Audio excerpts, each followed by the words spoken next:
আলহামদুলিল্লাহ। অবৈধ ইনকাম যারা করেন, কান খাড়া করে শোনেন, অবৈধ ইনকাম যারা করেন নিজের ক্যাপাসিটি বাদ দিয়ে বাম হাতের ইনকাম এদেশে আছে না নেই? আজ ইউনিয়ন থেকে শুরু করে একেবারে সচিবালয় পর্যন্ত এমন কোন দিক আর বিভাগ নেই যেখানে ঘুষ নেই। না বেশি বলে ফেললাম? এই অবৈধ যারা বাম হাতের ইনকাম করছেন কান খাড়া করে শোনেন, আপনি দুনিয়ায় আসার 50,000 বছর আগে কে কতটুকু পাবে তার কপালে আল্লাহ লিখে পাঠিয়েছে।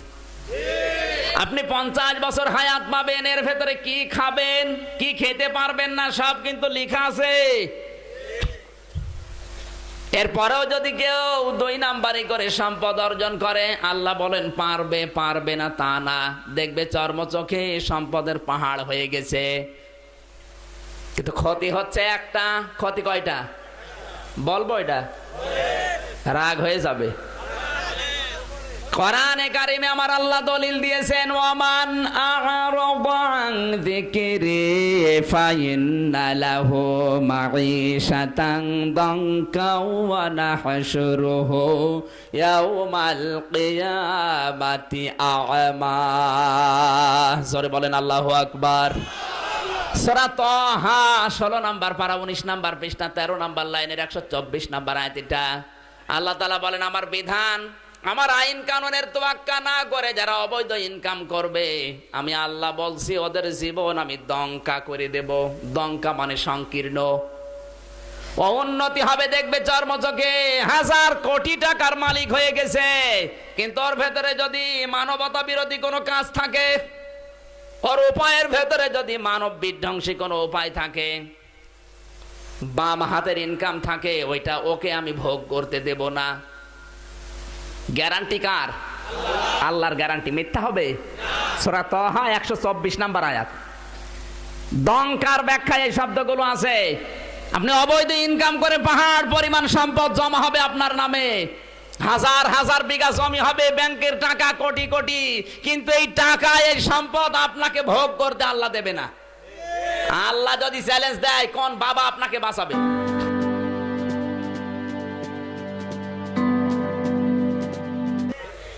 আল্লাহর চ্যালেঞ্জ, দঙ্কা, ওকে আমি ভোগ করতে দেব না, ওকে আমি দুনিয়া থেকে বিদায় করব। ওটা ভোগ করার আগেই সবচেয়ে বড় ক্ষতি ওর যেটা, ও মারা যাওয়ার পরে ওই সম্পদগুলো ওর ছেলে মেয়ে ওর আত্মীয় স্বজন অবৈধ পথে ব্যয় করবে। আর যতগুলো অবৈধ কাজ হবে ওই গনাগুলোর আমল নামায় কবরে ফিলাক্সি লোড হয়ে যাবে। আয়াতটা একটু নিজের দিকে মিলান। আমার মনে হয় এইরকম আচরণ এখন দুনিয়ায় অনেকের জীবনের সাথে মিলে যাচ্ছে। কার কার সাথে মিলছে একটু হাত তোলেন তো। হাত তুলতে যে আবার নামিয়ে ফেলেছে, প্রায় হাত তুলে ফেলেছিল।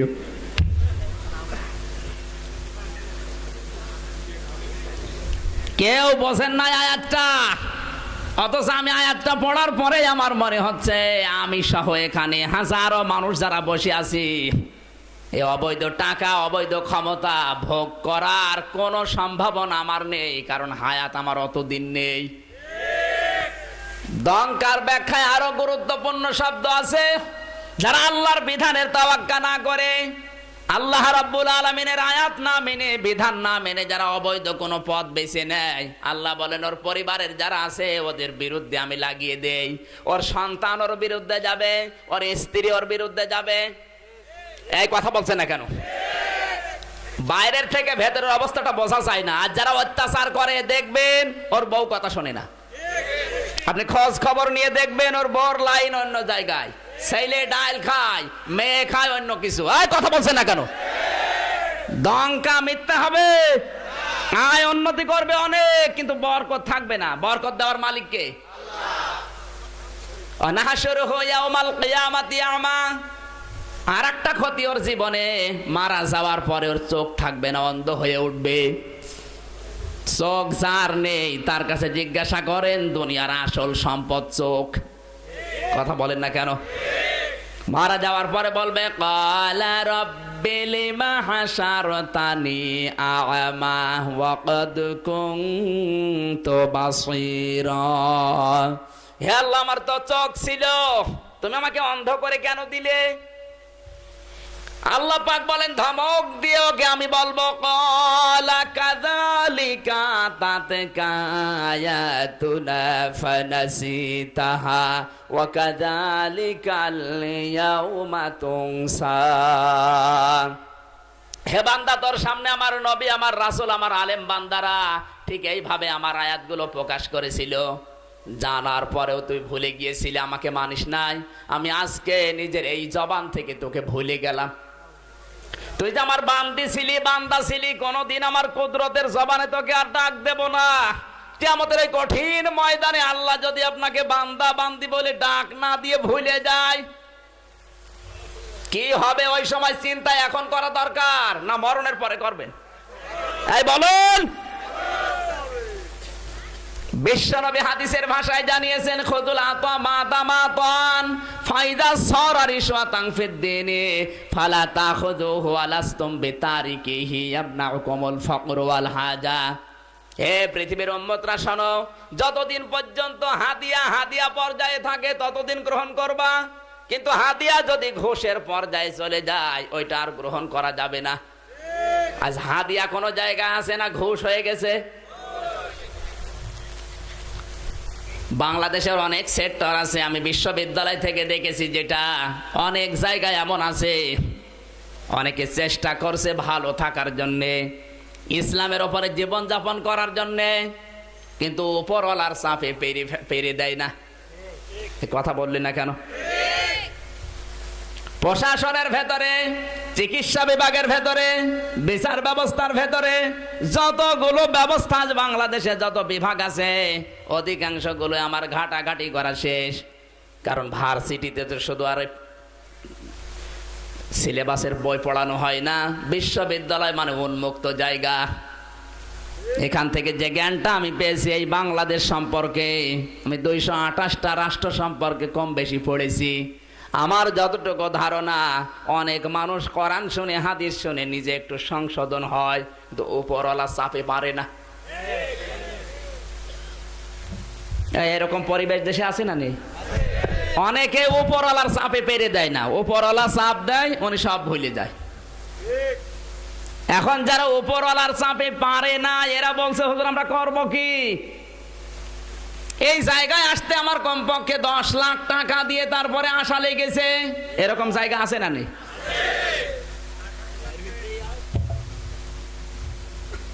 যেই লোকটা উপর থেকে চাপ দিচ্ছে, উপরওয়ালা মানে মনে হয় আল্লাহ তাআলা।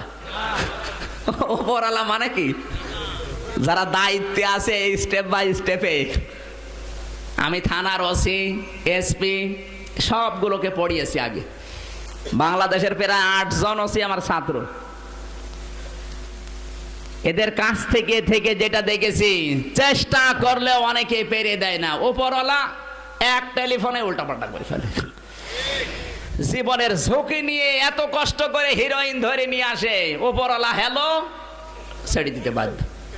এরকম জায়গা আছে না নেই? আজ ক্লিনিক গুলোর দিকে তাকান, হাসপাতালগুলোর দিকে তাকান, বিচার ব্যবস্থার দিকে তাকান। একটু তাকালেই দেখবেন চেষ্টা করছে নিচের লোকটা, কিন্তু উপরওয়ালার হ্যালোতে সব গেল। এই জন্য কিয়ামতের ময়দানে সবচাইতে বেশি শাস্তি হবে যারা উপরওয়ালা। কুল্লুকুম রাঈন ওয়া কুল্লুকুম মাসউলুন আন রাইয়াতিহি। আল্লাহর নবী বলেন প্রতিটি মানুষ কিন্তু দায়িত্বশীল, যার দায়িত্ব যত বড় তাকে ওই সম্পর্কে আগে প্রশ্ন করা হবে, এরপরে জান্নাত। এই বাগমারা থানায় যিনি দায়িত্বে আছেন, যতগুলো কর্মচারী তার আন্ডারে কাজ করে, কিয়ামতের ময়দানে ওসি সাহেবকে আল্লাহ এতগুলো সেনা সম্পর্কে প্রশ্ন করবে, তারপরে তার জান্নাত। কথা বলছে না কেন? যে যত বড় দায়িত্ব নিয়ে বসে আছে, কিয়ামতের দিন তাকে অত বড় প্রশ্ন করা হবে। আমি আমির হামজা, আমারে আল্লাহ বলবে তোর স্ত্রী আর তোর ওই ছোট্ট 2.5 বছরের মেয়ে মাওয়া, এদের সম্পর্কে বল, যদি জবাব দিতে পারি জান্নাত।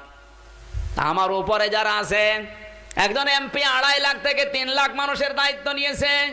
এই 3 লক্ষ মানুষের জীবন সম্পর্কে তাকে তাদের অধিকার যদি নষ্ট হয় জবাব দেওয়া লাগবে, তারপরে জান্নাত। 16 কোটি মানুষের দায়িত্ব নিয়ে আছে প্রধানমন্ত্রী। কিয়ামতের দিন 16 কোটি মানুষ সম্পর্কে আল্লাহ তাকে প্রশ্ন করবে, তারপরে জান্নাত। এই কথা বলছেন না কেন?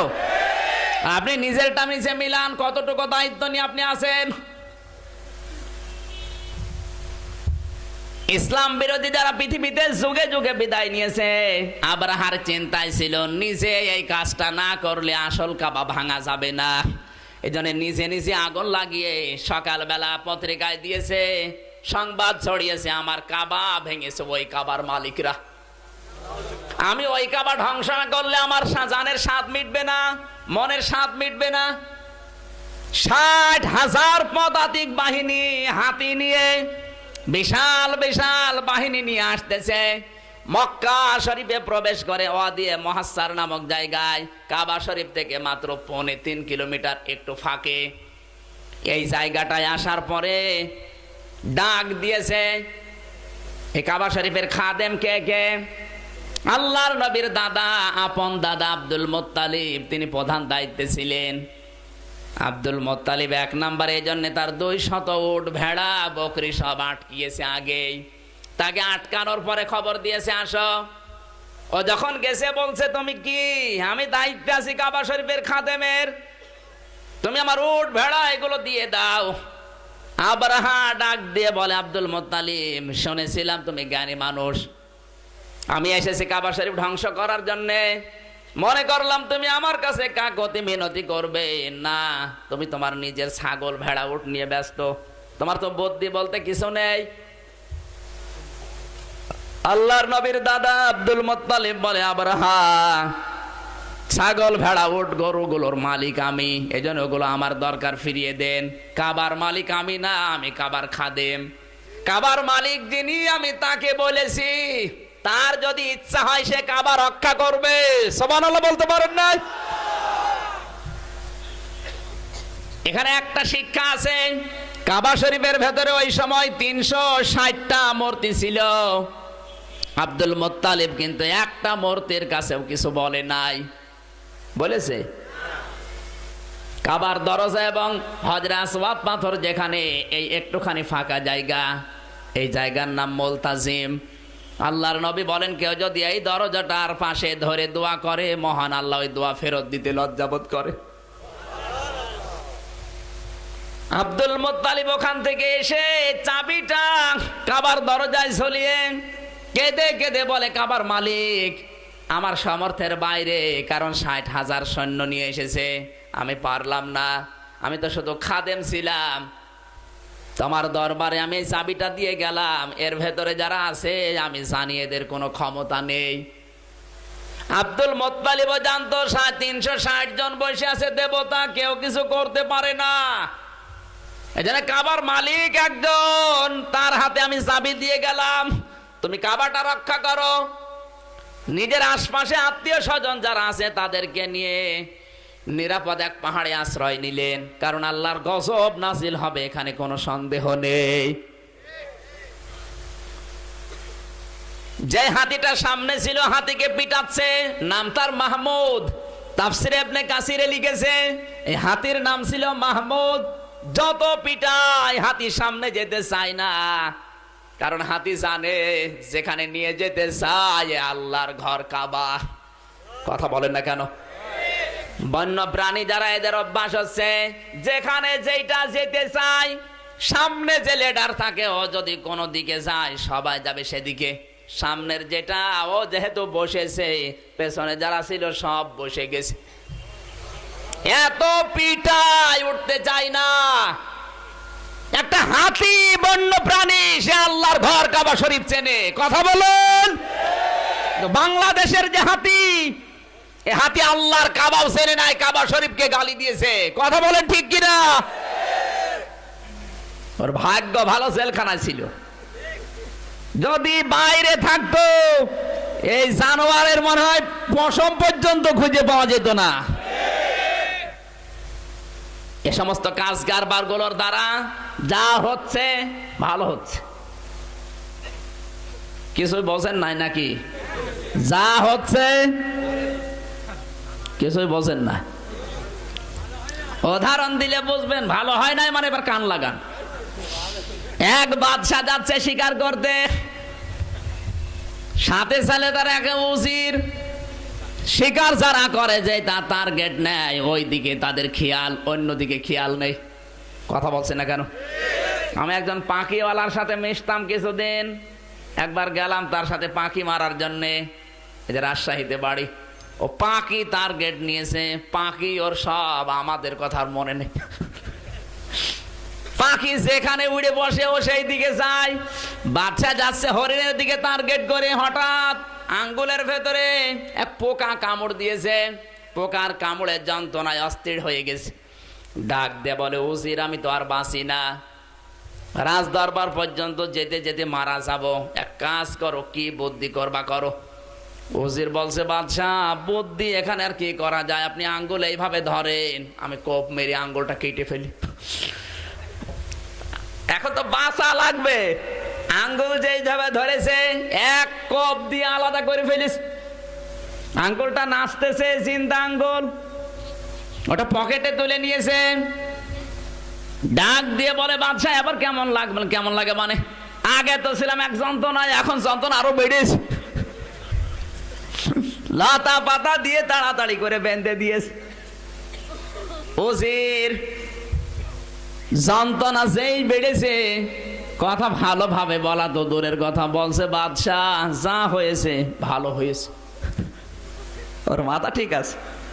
যেই বলেছে যা হয়েছে ভালো হয়েছে, ওর রাগ গেছে বেড়ে, কিছু বলতে পারছে না, আঙ্গুল নেই। ডাক দিয়ে বলছে, ঠিক আছে চল। বাড়ি গেছে, পেয়াদাদেরকে বলে, 4 বছর জেল দিয়ে দিলাম, আমার আঙ্গুল কেটে ফেলে আবার বলছে যা হয়েছে। বলেন,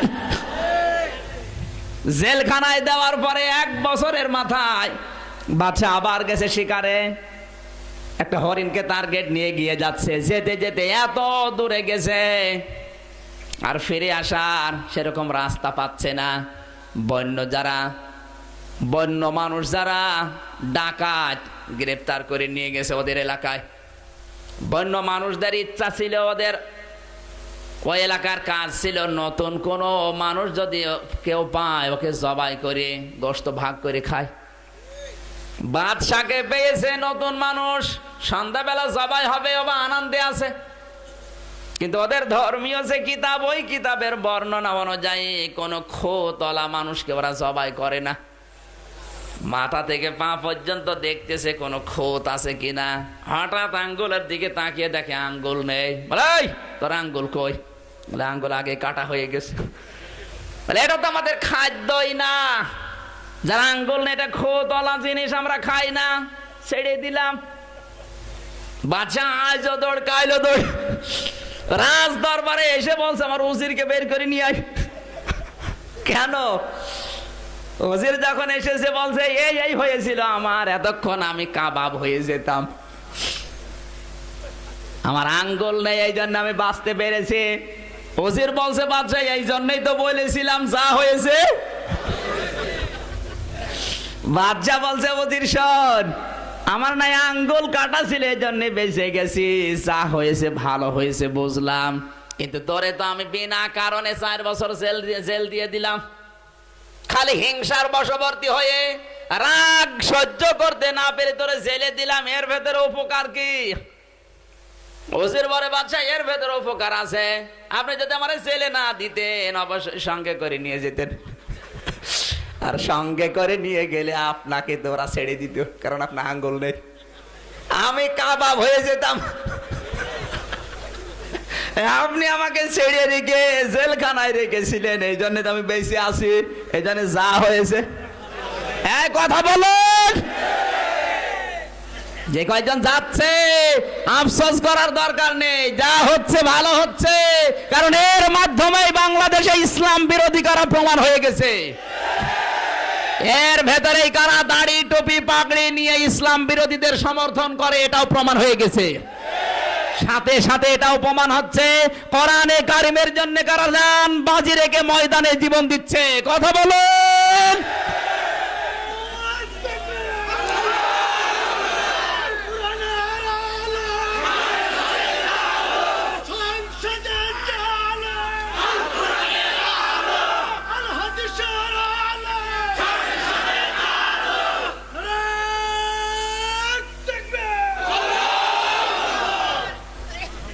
যা হয়েছে আর বলা লাগবে?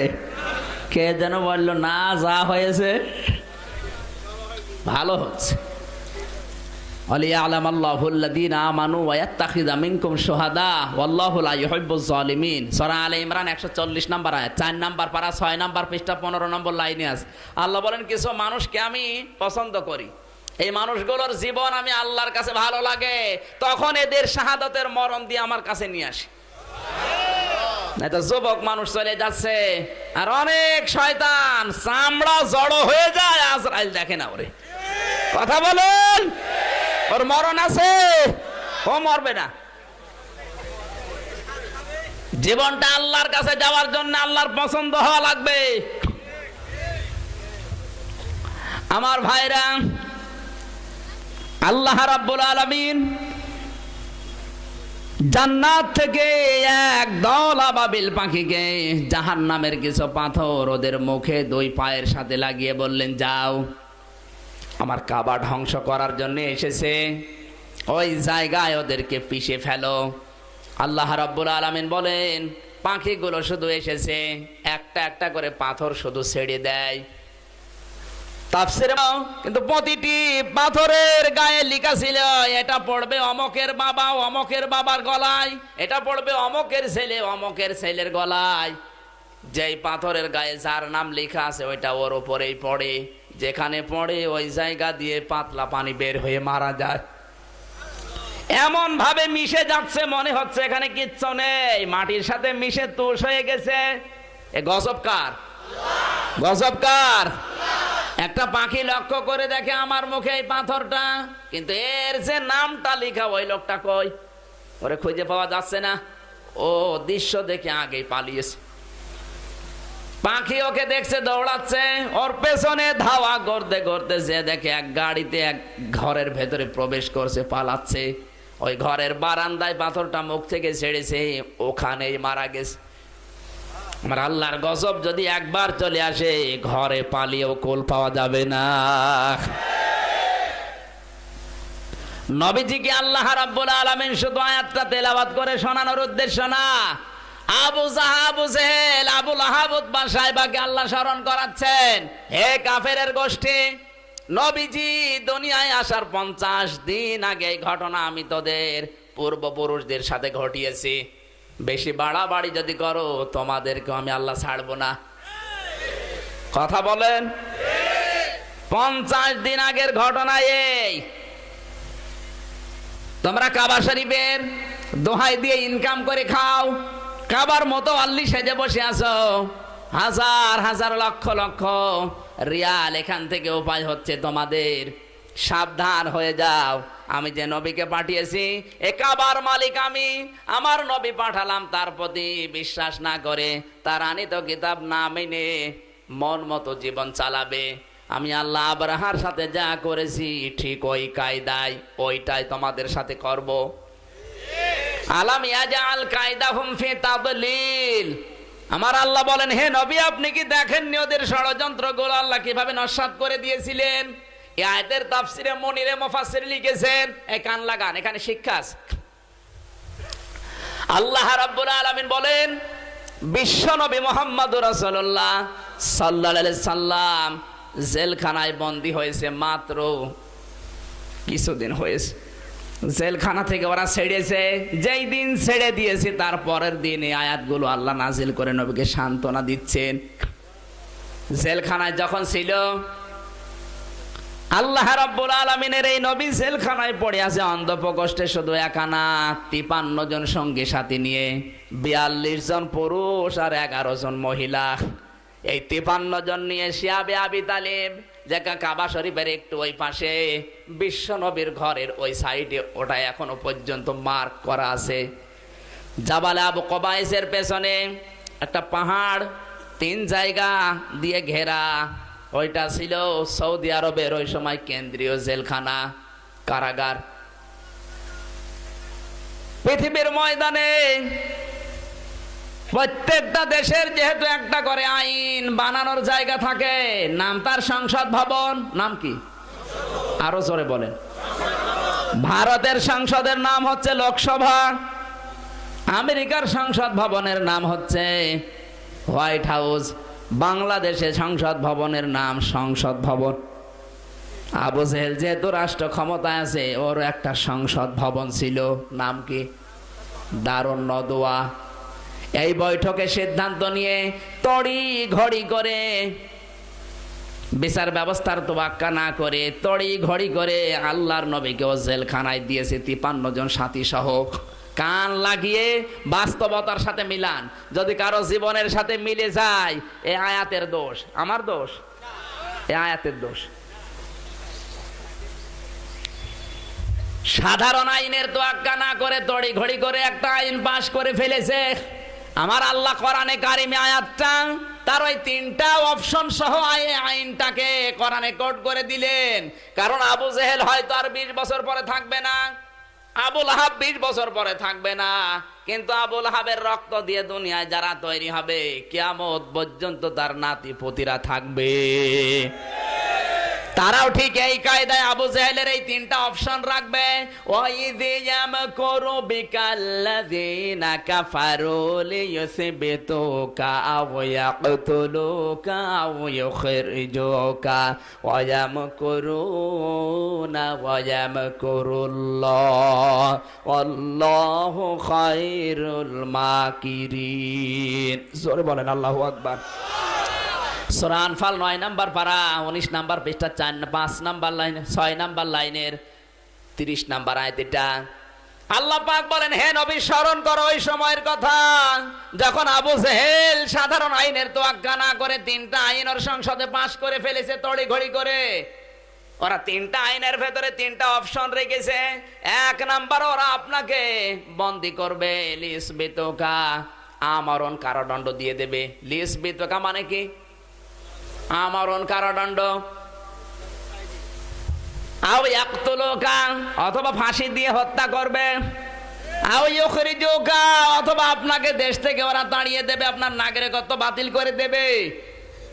আবু জেহেল 3টা কাজ করবে, আল্লাহ একটাও করবে না।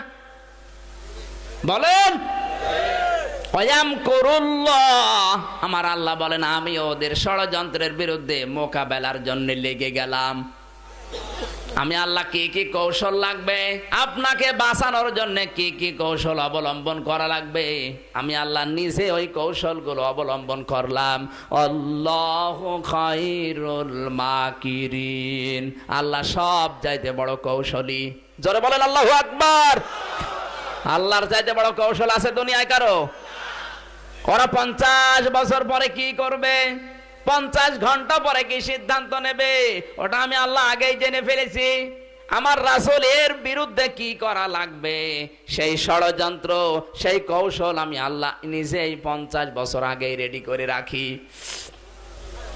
নবীজি জেলখানায় আছেন, তড়ি ঘড়ি করে 3টা আইন পাশ করে 1 নম্বরে তাকে জেলখানায় দিয়ে আবু জেহেল মানুষকে জানিয়েছে মুহাম্মদকে শাস্তি দেওয়া জাতীয় দাবি। কি দাবি বলেন?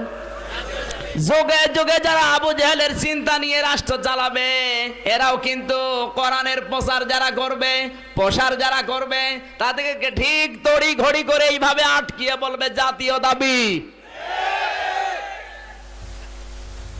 আপনি একটা একটা করে খাপে খাপে মিলাবেন, মিলে যাবে না এই হাদিস বাদ দিয়ে দেব, এই আয়াত বাদ থাকবে। জাতীয় দাবি বলে প্রচার করছে, মানুষ স্তব্ধ হয়ে গেছে। তাই তো জাতীয় দাবি তো। আল্লাহর নবী জেলখানায় আছেন, খাওয়া দাওয়া বন্ধ করে দিয়েছে। কেউ যদি কিছু নিয়ে যেতে চায় তাকে পর্যন্ত জেলখানায় ঢুকিয়ে দেয়। আজও পৃথিবীতে অনেক রাষ্ট্র এমন আছে, কোরআনওয়ালাদের সাথে আবু জেহেল যারা তারাই আচরণ করে। এদের খোঁজ খবর নেওয়া দূরের কথা, দেখতে যাওয়া দূরের কথা, যারা যাবে তাদেরও ভিতরে ঢুকিয়ে দেয়। আমার আল্লাহ বলেন ওয়ায়াম করুনা ওয়ায়াম করুল্লাহ, আমার যে চক্রান্ত, আমার যে কৌশল, কি এটা? এবার কান লাগান। আবু জেহেলের প্রধান উপদেষ্টা নাম তার হিশাম ইবনে আমর। নাম কি? বয়স 82 বছর। 4 দিন ওর ঘুম আসে না। কয়দিন? চেহারা ফ্যাকাশে হয়ে যাচ্ছে। 4 দিন যখন ঘুম আসে না, স্ত্রীর কাছে বলছে দেখো আমার ঘুম আসার না আসার কারণ আছে। কি কারণ? মোহাম্মদকে আমরা কি কারণ? মোহাম্মদকে আমরা ভালো মানুষ বলে প্রচার করেছি, আমরাও জানি। ওর সাথে যে 53 জন মানুষকে আমরা আটকিয়েছি, প্রত্যেকটার চরিত্রই তো ভালো।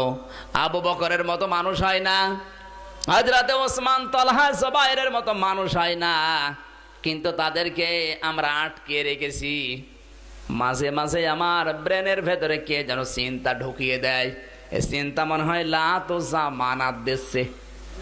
কে? আল্লাহ বলেন আমার ষড়যন্ত্র পুরা ভিন্ন। আবু জেহেলের প্রধান উপদেষ্টা নাম হচ্ছে হিশাম ইবনে, বলেন। স্ত্রীর কাছে যখন বলেছে, স্ত্রী বলে চুপ করো, তুমি এই কথা আর উচ্চারণ করবা না, কারণ আবু জেহেল যদি তোমার এই কথা জানতে পারে তোমাকে বাদ দিয়ে দেবে। হিশাম ইবনে আমর বলে বাদ দিয়ে দেয় দিক, আমি তো নিজেই বাঁচি না, তুমি একা কি করবে? আমি একা না, আমার এই মনের কথাগুলো আমি একজনকে জানাবো। ওই রাতে শীতের সময় লাঠি ভর দিয়ে বুড়া মানুষ কাঁপতে কাঁপতে গেছে, যার কাছে গেছে তার নাম জুহাইর ইবনে আবু উমাইয়া।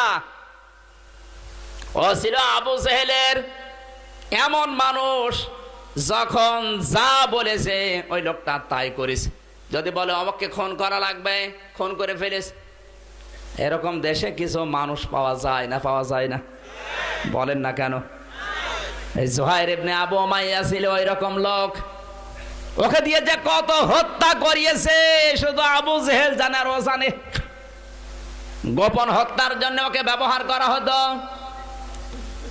লাঠি ভর দিয়ে দিয়ে ওই দেশে এমনিতেই দিনের বেলা গরম আর রাতের বেলা শীত। ঠোক ঠোক করতে করতেছে, ওর দরজায় কড়া নেড়েছে। খোলার পরেই দেখে লোকটা সামনে দাঁড়িয়ে। বলে কে তুমি, ঘুমাওনি কেন? বলে ঘুম আসে না। বলে আমার তো একই অবস্থা। কে অবস্থা? ঘুম আসতেছে না আমার, আর 4 দিন আমার শরীরও খারাপ হয়ে যাচ্ছে। একটা মাত্র কারণ, মোহাম্মদকে ওরা নজরবন্দি করেছে। এখন শুনছি হত্যা করার জন্য ষড়যন্ত্র করছে আবু জেহেল। আমি আর 4 দিন কি হয়েছে জানি না, আমার আর ঘুমই আসে নাই। আমি যদি আর কয়েকদিন এভাবে থাকি আমি এমনিতেই মারা যাব। জুহাইর ইবনে আবু উমাইয়া বলে আমার তো একই অবস্থা। এ ছিল নবীজি মুহাম্মদুর রাসূলুল্লাহ সাল্লাল্লাহু আলাইহি সাল্লামের 3 মাস ছোট উম্মে আইমান। নাম শুনেছেন? হ্যাঁ, আল্লাহর নবী যেই দিন মারা যান, আল্লাহর নবীর মা যেই দিন মারা যান, ওই দিন উম্মে আইমানের হাতে নবীকে তুলে দিয়েছিলেন। এই জুহাইর ইবনে আবু উমাইয়ার মা ওই উম্মে আইমানের বোন। বিশ্ব নবীকে ওই দিন নবীজির মায়ের কাছ থেকে নিয়ে এসে উম্মে আইমান জুহাইর ইবনে আবু উমাইয়ার বাড়িতে উঠে তার মায়ের কাছে লালিত পালিত করেছিলেন 6 মাস। আল্লাহর নবীর 3 মাসের ছোট ছিল এই সন্ত্রাসী। বারবার আমার মা আমাকে ডাক দিয়ে সন্ধ্যাবেলায় বলেছে, জুহাইর তুমি বলে ডাকাত, সন্ত্রাসী, তোমার নাম শুনলে এলাকার মানুষ ভয় পায়। কিন্তু আমি 2 বছর অন্ধ ছিলাম, আমি টের পাইনি। আজকে সকালবেলা শুনেছি আমার মোহাম্মদকে নাকি তোমার নেতা গ্রেফতার করেছে। তুমি আমার সন্তান, তোমাকে বলছে তুমি মস্তানি করো, অসুবিধা নেই, তোমাকে দেখলে মানুষ ভয় পায়, আমার অসুবিধা নেই। মোহাম্মদ কিন্তু তোমার ভাই, তোমাকে আমি 3 গুণ ভালোবাসা যদি আমি ভাগ করি, 1 ভাগ তোমার ভাগে যাবে, 2 ভাগ আমার মোহাম্মদ পাবে। কারণ 6টা মাস আমি তাকে বুকের ভেতরে রেখে মানুষ করেছিলাম। তোমাকে আমি শেষ পর্যায়ে একটা কথা বলি, তুমি যদি মুহাম্মদুর রাসূলুল্লাহকে মুক্ত করে জেলখানা থেকে নিয়ে এসে আমার সামনে না নিয়ে আসতে পারো, আমি মা হয়ে বলছি, আমি যদি মারা যাই আমার মুখ তুমি দেখবে না। জোহাইর বলে, নেতা আপনি এসেছেন, আমার একই অবস্থা, আমার মা আমাকে ওসিয়ত দিয়েছে আমাকে নিয়ে যাওয়াই লাগবে। বলে আমরা দুইজনে হবে না, চলো আর একজনের কাছে যাই। দুইজন মিলে রাতের বেলা গেছে মতিম ইবনে আদি, আর এক সন্ত্রাসী, আবু জেহেলের টাকা কামাই করা মেশিন। এরকম অনেক নেতা বাংলাদেশে আছে, কিছু সন্ত্রাসী পালন করে। এই কথা বলছে না কেন? নিজে কোনো অন্যায় অ্যাক্টিভ না, কোনো অপরাধে অ্যাক্টিভ না, এগুলো দিয়ে চালায় টাকা কামাই করা মেশিন। রাজশাহী নেই, সব কুষ্টিয়ায় আছে। এই লোকটার নাম ছিল মতিউম ইবনে আদি। ওর ঘরের কড়া নাড়ানোর পরেও বেরিয়ে এসেছে, ডাক দিয়ে বলে, কি এত রাতে দুইজন বড় বড় মহান মানুষ? বলে আমরা এমনি আসি নাই, ঘুম আসে না আমাদের। কিসের কারণে? মোহাম্মদকে গ্রেফতার করে জেলখানায় দিয়েছে, আমরা জানি যে সে ভালো মানুষ, এখন শুনছি তাকে মেরে ফেলবে। তুমি বলো কি করা যায়? মতিম বলে, আমার অবস্থা একই, তোমরা দুইজন এসেছো আর সারা দিন আমার 3টা ঘটনা ঘটেই গেছে। এই মোহাম্মদকে বন্দী করার 15 দিন আগে আমার যে সন্তানটা এখন দেখতে পাও 3 বছর 15 দিন বয়স, এই 3 বছর মোহাম্মদকে আমরা আটকিয়ে রেখেছি জেলখানায়। এই সন্তানটা হওয়ার 15 দিন পরে মোহাম্মদ এসেছিল আমার বাড়িতে। ওর মুখ থেকে মুখের লালা আমার এই সন্তানের মুখে দিয়েছিল। ওই দিন থেকে আমার সন্তানের মুখ দিয়ে আতরের ঘ্রাণ বের হয়। ওর ওই যে মুখ দিয়ে যে থুতু আসে, ওইটা যদি কেউ পানিতে গলিয়ে কোনো রোগের নিয়ত করে খায়, ভালো হয়ে যায়। এতগুলো কথা বলতেছে আর চোখ দিয়ে পানি ঝরছে, এত বড় সন্ত্রাসীর। 2 নম্বরের বিষয়, আমার বউ আমাকে আজকে জানিয়েছে, আমার এই ছেলেটা মাঝে মাঝে যে কথাগুলো বলে প্রায় কথাই সত্য হয়, কারণ জন্মের 5 মাসের ভেতরে আমার সন্তানটা কথা বলা আরম্ভ করেছে। গুরুত্বপূর্ণ বিষয়ে আজকে আমার সন্তানটা আমার কানে ধরে গলা ধরে বলেছে, বাবা, যে মোহাম্মদের জন্য এত বরকত তোমার সংসারে আসে, যে মোহাম্মদের জন্য এত বরকত দুনিয়ায় তুমি দেখতে পেলে, তাকে নাকি জেলখানায় আটকিয়ে রেখেছো তোমরা। তোমাকে বলছি, আমি যা ছোটকাল থেকে বলেছি একটা কথাও কিন্তু মিথ্যা হয় না, সবই সত্যে পরিণত হয়ে যায়। আজকে আমি দেখলাম মুহাম্মদুর রাসূলুল্লাহকে যদি আপনি মুক্ত না করেন, আমি কিন্তু মনে হয় আর বাঁচবো না। এই কথাটা শোনার পরে আমার স্ত্রী সন্তানকে কোলে নিয়ে আমাকে জানিয়েছে, তোমার কারণে আমার ছেলেটা মরতে বসেছে। তুমি যদি মোহাম্মদকে ছাড়িয়ে আনতে না পারো, তোমাকে আমি ডিভোর্স দিয়ে বাবার বাড়ি সকালে ছেলে নিয়ে চলে যাব। আরে ভাই, তোমরা দুইজন এসেছো, আমার তো নিজের সংসারই টেকে না। এদিকে আমার ছেলে মারা যেতে বসেছে, আর এদিকে আমার বউ বিদায় নিতে বসেছে, আমার সংসার ঠেকাতে হবে। এজন্য এই মুহূর্তে আমার জাতীয় দাবি, সংসার ঠেকাতে হলে মোহাম্মদ বের করা লাগবে। আপনার ষড়যন্ত্র আর কয় দিক থেকে? আল্লাহর ষড়যন্ত্র চারিদিক থেকে। ইন্না বাতশা রাব্বিকা লাশাদীদ ইন্নাহু হুয়া ইয়াবদিউ ওয়া ইউঈদ। আল্লাহ বলেন, আমি কাউকে ধরি না, ঢিল দিতে থাকি, কিন্তু যদি কাউকে ধরি ওরে আর ছাড়ি না। কথা বলুন। আল্লাহর ধরা দেখেছেন? ফেরাউনকে ধরেছিল, চুবিয়ে মেরেছে। আপনাকে ধরার জন্য ফেরাউনের মতো পানিও লাগবে না, শুধু পেটের ভেতরে যা দেন ওইটাকে বলবে একটু নরম হবে না, আর বেরও হবে না, পেটের ভেতরে মারা যাবেন। এখানে যা আমরা গিলতেছি, যা পেটের ভেতরে দিচ্ছি, যা বিভিন্ন জায়গায় দেওয়া হচ্ছে, আন্দাজ করে দেওয়া দরকার তল দিয়ে বের হবে কিনা। অনেকে আন্দাজে আটি গেলে, আমের আটি, রাজশাহী আমের আটি যদি কেউ আন্দাজে গেলে পেছনের মাপ না বুঝে, ওর খবর আছে না? চিড়িয়াখানায় এক স্বামী আর স্ত্রী গেছে, একটা কলা হাতে করে দাঁড়িয়ে আছে, বানর কলাটা নিয়েছে, মুখে না দিয়ে দিয়েছে পেছনে।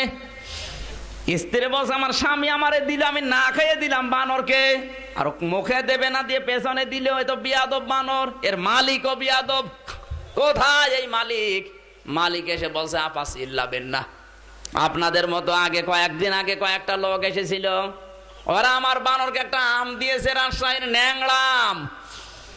ও আমটা নিয়ে আমার বানর একবারেই মুখে দিয়েছে, তো পেটের ভেতর থেকে আর বের হয় না। এত কষ্ট পাচ্ছে আমার বানর, 3 দিন খাওয়া দাওয়া বন্ধ। শেষ পর্যন্ত রাজশাহী লক্ষ্মীপুরে নিয়ে ওর পেছনে সিঁড়ি আম বের করি, ওই আটি। এরপর থেকে আমার বানরকে যারা কিছু দেয়, ও আগে মুখে দেওয়ার আগে পেছনে দিয়ে দেখে যে বের হবে কিনা। হাসির খোরাকি দেয়নি। যা করছেন, যতটুকু করছেন হিসাব করে করা দরকার, যে আটি আবার বের হবে কিনা।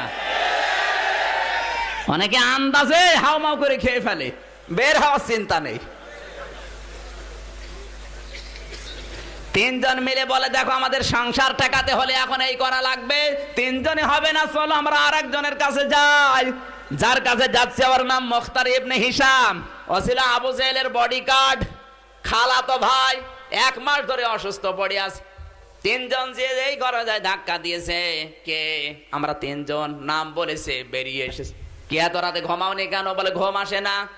আজ 1 মাস অসুস্থ, কোনো ঔষধে কাজ হয় না, নেতার কাছে যেতেও পারি না, আমার চাকরিও যাই, কিন্তু আমার মা আজকে উটনির কিছু দুধ আর মধু এটা আমার হাতে দিয়ে বলে দেখো টাকা পয়সা তো খরচ করলাম কম না, এক কাজ করো, মোহাম্মদ যেই কালেমার দাওয়াত দেয় ওই কালেমা পড়ে মধুটা খাও। পড়তে মন চাচ্ছিল না, তারপরও পড়ে মধুটা খেয়েছি। 1 ফোঁটা মধু ভেতরে যেতে দেরি, আমার অসুখ ভালো হতে দেরি হয়নি। 1 মাস আমি ঘুমাতে পারিনি। আজকে যখন মধু খাওয়ার পরে মোহাম্মদের কলেমায় কাজ হয়েছে, আনন্দে আমার ঘুম আসে না। তাহলে কি করতে চাও? করবো আর কি, মোহাম্মদকে মুক্ত করা লাগবে। যার কলেমায় আমি ভালো হয়ে গেছি, গ্রহণ করে নিলে আমার দুনিয়া ভালো হয়ে যাবে। ঠিক আছে চলো। 4 জন মিলে হবে না, আর একজনকে লাগবে। ওরা 4 জন মিলে গেছে। যেই লোকটার কাছে, তার নাম ছিল জাইমা ইবনে আসওয়াদ। জাইমা ইবনে আসওয়াদ ইবনে আব্দুল মুত্তালিব। এই লোকটা ছিল মুরব্বী, কিন্তু ঠান্ডা মাথার খনি। ঠান্ডা মাথার খনি বাংলাদেশে আছে না নেই? ইসলামের বিপক্ষে বুদ্ধি দিত, বুড়া খুনে, কিন্তু বুদ্ধি বের করতো সব। এই লোকটার পরিচয় হচ্ছে জাইমা। জাইমার যে মা হযরতে হালিমা সাদিয়া রাদিয়াল্লাহু তাআলা আনহার ছোট বোন। আল্লাহর নবী মুহাম্মদ রাসূলুল্লাহ যখন হালিমার বাড়িতে থাকতেন, এই জাইমার মা যুবতী মানুষ, তখন মাঝে মাঝে হালিমার বাড়িতে এসে রাত কাটাতো, বিশ্ব নবীকে কোলে নিয়ে আদর করত। এই জাইমার মা শুনতে পেরেছে নবী মুহাম্মদ রাসূলুল্লাহ জেলখানায়, ডাক দিয়ে বলে জাইমা, আমি মুহাম্মদ রাসূলুল্লাহকে চিনি, তাকে ছোটবেলায় কত আদর করেছি। শুনলাম জেলখানায় আছে তোমাদের সরকারের আন্ডারে, তোমাকে বলছি আমি মা হয়ে, তুমি সরকারের দলে আছো, যদি এই মুহূর্তে তাকে মুক্ত করে আমার কাছে নিয়ে আসতে না পারো, আমি মা হয়ে বলছি তোমার কোনোদিন পরিচয় আর দেব না। কারণ আমি গত রাতে স্বপ্ন দেখেছি মুহাম্মদ মারা গেছে। জোরে বলেন নাউজুবিল্লাহ। লোকটা বলে ভাই আমি করবো কি, তোমরা 4 জন এসেছে, এদিকে আমার সংসার, আমার মা আমার নামে বরদোয়া দিতে আছে। আজকে এই ভেতরে যদি আমি বের করতে না পারি, কিন্তু আমি যাবো কি করে? ওর কাছে গেলে তো উল্টা বুঝবে। 5 জন মিলে একটা পাহাড়, হাজ্জান নামক পাহাড়ের উপরে উঠেছে। আপনি লিখে নেন, হাজ্জান নামক পাহাড়ের উপরে 5 জন রাতের বেলা হাতের উপরে হাত দিয়ে শপথ বাক্য পাঠ করছে। এই যে 5 জন এক জায়গায়, বিবেক এবার খাড়া করেন। এই যে 5 জন এক জায়গায়, হিশাম ইবনে আমর, জুহাইর ইবনে জুহাইর ইবনে আবু উমাইয়া, মুতঈম ইবনে আদি, মুখতার ইবনে হিশাম আর জাইমা ইবনে আসওয়াদ। এই 5 জন একটাও কি মুসলমান? আরো জোরে বলেন। তারা মুসলমান না, তাদের ভেতরে ঈমান ছিল না, কিন্তু বিবেক ছিল। বলেন, কিন্তু আজ অনেক মুসলমান ইমানদার, বিবেক নেই। না বেশি বলছি? ওরা কাফের হয়ে নবীকে বাঁচানোর সিদ্ধান্ত নিয়ে 5 জন মিলে হজ্জান নামক পাহাড়ে শপথ গ্রহণ করছে, যদি বাঁচাতে না পারি বাড়ি ফিরে যাব না। আর আমরা মুসলমান হয়ে আরো কোরআনের মানুষদেরকে হত্যা করার ষড়যন্ত্রে মেতে উঠেছি। শয়তান 70 লক্ষ বছর ইবাদত করেছিল, 70 লক্ষ বছর ইবাদত করতে গিয়ে একদিনও একটা গুনাহ করে নাই। কি কথা বোঝা যাচ্ছে? 70 লক্ষ বছর ইবাদতের ভেতরে একটা গুনাহ করেছে শয়তান? করে নাই। ও কিন্তু আল্লাহ বিরোধী ছিল না, আল্লাহর একটা হুকুম শুধু লঙ্ঘন করেছে। কথা বলছে না কেন? আর অনেক মানুষ আছে শয়তানের চাইতে বড়, আল্লাহর বিধান তো মানেই না, আর মানে যারা তাদেরকে অত্যাচার করে। তুমি তো শয়তানের চাইতেও খারাপ। জিন শয়তান যারা আছে ওদেরকে 4 কুল পড়ে আয়াতুল কুরসি পড়ে ফু দিলে চলে যায়, আর মানুষ শয়তান যাবে? 4 কুল না, পুরা কোরআন শরীফ পড়ে ফু দিলেও যেতে চায় না।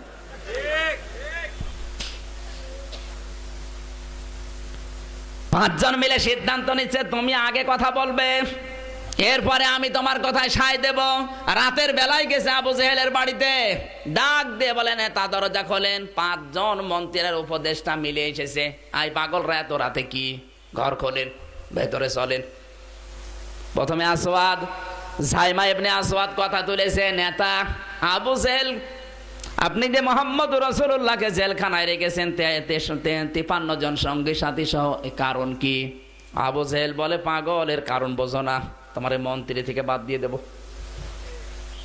বলে কারণটাকে বলেন। কারণ হচ্ছে এই, যে কালিমার দাওয়াতটা দেয় ওটা যদি মেনে নেয় আমাদের বানানো নিয়ম নীতিগুলো আর চলবে না।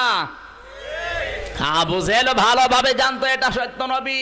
কথা বলুন। কিন্তু মানে নাই একটা কারণে, কারণ এই কথা যদি আমি মেনে নেই, আমি যে আইনগুলো বানিয়েছি এই আইনগুলো চলবে না, এই জন্য মানে নাই। আজ পৃথিবীতে যারা কাফের এরা জানে আলেমরা যে কথা বলে মিথ্যা না, নবীদের ওয়ারিস যারা এটা মিথ্যা কথা বলে না, কিন্তু এগুলো মেনে নিলে আমরা যা বানিয়েছি এগুলো চলবে না, এই জন্যই বিরোধিতা, অন্য কোনো কারণ নেই। কথা শোনার পর পরেই জুহাইর ইবনে আবি উমাইয়া ডাক দিয়ে বলছে, নেতা কোন কারণে বন্দী করে রেখেছেন তো বুঝলাম, কিন্তু ছেড়ে দেবেন কিনা? বলে তুমি কি পাগল হয়ে গেছে? ছেড়ে দিলে ওর যে সমর্থন ছিল আরো বেড়ে গেছে দেশের ভেতরে।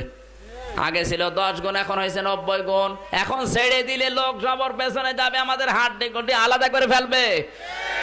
বলে হাড় থাকে থাক, না থাকে না থাক, এই যে তরবারি যদি চাবি না দাও এখানে তোমাকে দিয়ে শুরু করব। আবু জেহেল বলছে দরকার নেই, পাঠিয়েছে, পালিয়ে গেছে। এবার সে প্রধান উপদেষ্টা হিশাম ইবনে আমর, মুরব্বী, 82 বছর বয়স, বলছে মুরব্বী আমারে বাঁচান। বলে বাঁচাবো কি করে? চাবি দিয়ে দাও।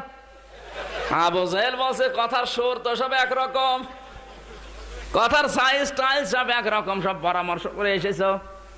আমি বাঁচাতে পারলাম না, তাড়াতাড়ি চাবি দাও।